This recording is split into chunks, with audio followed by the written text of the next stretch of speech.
तस्वीर डिलीट कर दी?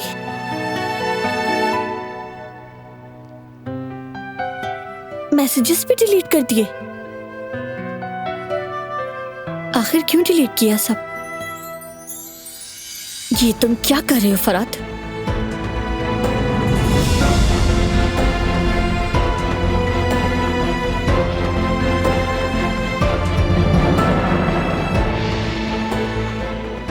कौन है ये सरताप?